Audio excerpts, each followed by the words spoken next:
নমস্কার বন্ধুরা, আমি সূর্য আগরওয়াল। আপনারা দেখছেন আপনাদের প্রিয় channel gardening is my passion Bengali version. বন্ধুরা, লেবু গাছ আমরা লাগাতে প্রত্যেকে পছন্দ করি। প্রত্যেকের বাড়ির ছাদে বা আঙিনায় 3-4টে করে লেবুর গাছ সবসময় থাকে। আপনারা যদি বেস্ট ভ্যারাইটি লেবু গাছ চান, প্রচুর পরিমাণে ফল চান, তো কী পদ্ধতি আপনাকে অবলম্বন করতে হবে পুরো ভিডিওটা দেখুন। এই যে লেবুটা গাছটা দেখছেন, এটা হচ্ছে চাইনিজ লেবু, এটাকে চাইনিজ অরেঞ্জ বলে। আর এখানে দেখুন, সবচেয়ে বড় প্রবলেম এখানে ক্যাঙ্কার ডিজিজ হয়, ক্যাটারপিলারের প্রবলেম হয়। এই যে গাছটা দেখছেন চাইনিজ লেবু গাছ, এই ছোট্ট গাছে প্রায় 1 ফুটের গাছে আপনি কমসে কম 100টা ফল সবসময় রেগুলার পাবেন। গাছ ভর্তি ফল হবে। এটা প্রায় 1.5 ইঞ্চি সাইজের ফল হয় আর প্রায় অরেঞ্জ কালারে। ফুল গাছ লাগানো হচ্ছেও এই গাছটা লাগানো সুন্দর, কারণ এখানে এতগুলো ফল সারা বছর থাকে, ভীষণ সুন্দর দেখতে হয়। এখানে দেখুন ছোট্ট ডাল, এখানে দেখুন কমসে কম 25টা ফল তৈরি হয়ে আছে, 25টা ফল রেডি হয়ে আছে তৈরি হওয়ার জন্য। আর এখানে দেখুন এক একটা ডালে যদি 25টা করে হয়, ছোট্ট গাছে আপনি 100টা ফল একসাথে পেয়ে যাবেন আপনি। মানে যদি গাছটা বড় হয়, এটা যদি অ্যাভিনিউতে লাগান, অনেক সময় দেখা যায় অনেক জায়গায় অ্যাভিনিউতে লাগানো হয়, 7 থেকে 8 ফুট যদি গাছটা হয়, কমসে কম 2000 ফল আপনার সবসময় লেগে থাকবে অরেঞ্জ কালারে, ফুলের মতো লাগবে দেখতে, ভীষণ সুন্দর। আপনারা চাইলে এটা খেতেও পারেন, ভীষণ সুন্দর টেস্টি।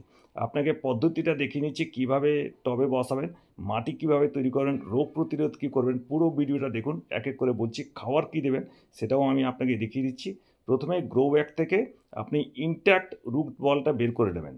আর রুট বলটা বের করার আগে 1 থেকে 2 দিন জল দেবেন না, যাতে রুট বলটা ভেজা না থাকে। পুরো শুকনো বের করবেন, নয়তো এটা ড্যামেজ হয়ে গেলে কী হবে, এখানে যদি আপনি রুট বলটা ভেজা থাকে, তাহলে ড্যামেজ হয়ে গেলে শেকড় বেরিয়ে যাবে। শেকড় বেরিয়ে গেলে কিন্তু আপনার ওখান থেকে মানে শকে চলে যাবে গাছটা। এই জন্য ইনট্যাক্ট রুট বল বের করার জন্য শুকনো অবস্থায় আমরা বের করলাম। এবার ইম্পর্টেন্ট জিনিস হচ্ছে মাটি কিভাবে তৈরি করবেন। যদি গাছটা বসান যে কোনো ধরনের লেবু, পাতি লেবু, আপনি অরেঞ্জ, যে কোনো ধরনের আপনি কাগজি লেবু, যে কোনো ধরনের লেবু গাছ বসাতে গেলে এই পদ্ধতিটা অবলম্বন করুন। আর টব নেবেন কমসে কম 10 ইঞ্চি, 10 থেকে 12 বা 14 ইঞ্চি নিলে ভালো হয়। এটা আমি 10 ইঞ্চি টব নিচ্ছি। টবের নিচে ছিদ্র দেখে নেবেন, আর দু সাইডেই যাতে ছিদ্র থাকে, এইটা আপনাকে অবশ্যই মেনটেন করতে হবে। বড় ছিদ্র হলে একটা খোলামকুচি বা গামলার টুকরো দিয়ে আমি এটাকে বন্ধ করে দিয়েছি মুখটা, যাতে মাটি না বেরিয়ে যেতে পারে। এটা হচ্ছে টবের প্রিপারেশন হয়ে গেলো। অবশ্যই আপনারা কিন্তু মাটির টবে লাগাবেন, গাছ কিন্তু খুব ভালো থাকবে। এরপরে খুব প্রয়োজনীয় টিপস হচ্ছে মাটি কী নেবেন। যে কোনো ধরনের মাটি, আপনার আশেপাশে মাটি আছে, নিয়ে গুঁড়ো করে নিয়ে 2 দিন 3 দিন রোদে দিয়ে নেবেন। আর তার সঙ্গে এর সঙ্গে মেশাবেন 30% কম্পোস্ট। আপনার যে গরুর গোবরের সার থাকে, গোবর সার দিলে, এটা 2 বছরের পুরনো গরুর গোবরের সার। আপনার কাছে যদি গোবর সার না থাকে, তাহলে আপনারা ভার্মি কম্পোস্টও দিতে পারেন। এই যে সারটা দেখে নিন, ভীষণ বেস্ট কোয়ালিটির গোবর সার, এটা প্রায় 2 বছরের পুরনো। চাইলে আপনারা ভার্মি কম্পোস্ট দিয়ে দিন 30%। ভালো করে মিশিয়ে নিন। এরপরে এর সঙ্গে কী কী জিনিস দিতে হবে, 3টে জিনিস মেশাতে হবে।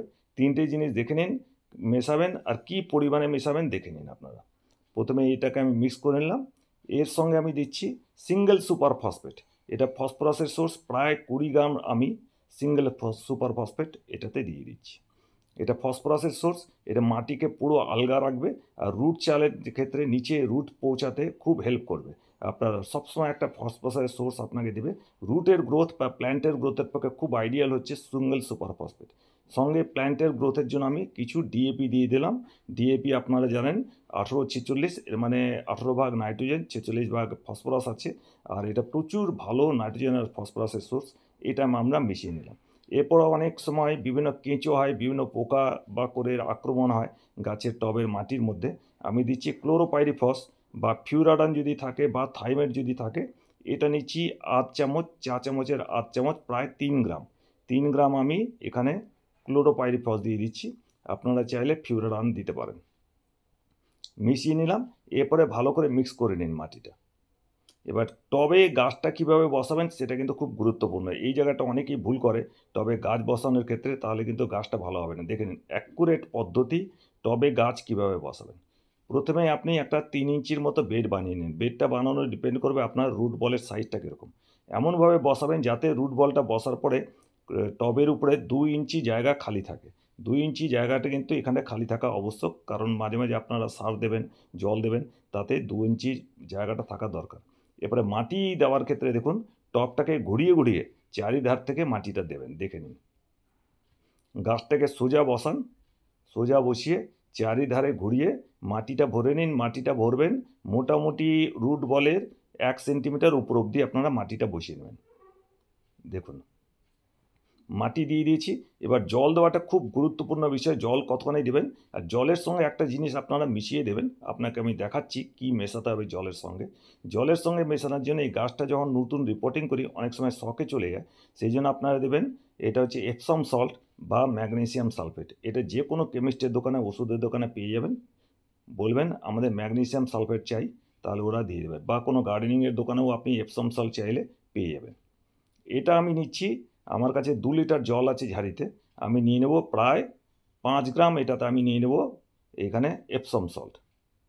এপসম সল্টটা দেখতে অনেকটা নুনের মতো, আমরা যে খাবার নুন খাই সেরকম দেখতে লাগে। এই এপসম সল্ট আমি নিয়ে নিচ্ছি প্রায় 5 গ্রাম 2 লিটার জলের জন্য। এটা দিয়ে এটা কিন্তু খুব তাড়াতাড়ি গুলে যায়, সুতরাং গোলানোর জন্য কোনো চিন্তার বিষয় নেই। 3-4 বার ঝাঁকি দিলে ভালো করে থাকলে 2-3 মিনিটের মধ্যে খুব ভালো করে গুলে যাবে। এরপরে দেখুন জল দেওয়ার পদ্ধতি দেখুন, পুরো গাছটাকে ভিজিয়ে পুরো টবের মধ্যে ফুল জল দেবেন, যাতে এমনভাবে জল দেবেন প্রথমবার যাতে নিচের ছিদ্র থেকে বেরিয়ে যেতে পারে। এবার দেখুন জলটা দিয়ে দিলেন। এইবার গাছটাকে রাখবেন কিন্তু পুরো রোদে, মানে এখন প্রথম 2-3 দিন একটু ছাওয়ায় রাখবেন, তারপরে 3 দিন পরে গাছটাকে পুরো রোদে বের করে দেবেন। এরপরে সবচেয়ে গুরুত্বপূর্ণ টিপস, যে গাছের মধ্যে দেখুন এখানে ক্যাঙ্কার ডিজিজ হয়। ক্যাঙ্কার রোগ হলে গাছের পাতাগুলো কুঁকড়ে যাবে, গাছগুলো সম্পূর্ণ নষ্ট হয়ে যাবে। এটা ব্যাকটেরিয়া আর ফাঙ্গাসের অ্যাটাকও হয়, আর তার সঙ্গে একটা ক্যাটারপিলারের অ্যাটাক হয়, সেটাকে বলে সাইট্রাস ক্যাটারপিলার। সেই সাইট্রাস ক্যাটারপিলারকে রোধ করার জন্য কি করতে হবে আমি দেখাচ্ছি। এই যে দেখুন ক্যাঙ্কার ডিজিজ, গাছের পাতাগুলোকে সবকটা নষ্ট করে দেয়, পুরো গাছটাকে ড্যামেজ করে দেয়। সুতরাং ক্যাঙ্কার ডিজিজ হলে পুরো বেশি যদি ক্যাঙ্কার এফেক্টেড হয়, পাতাগুলোকে বা ডালটাকে কেটে সরিয়ে দেবেন।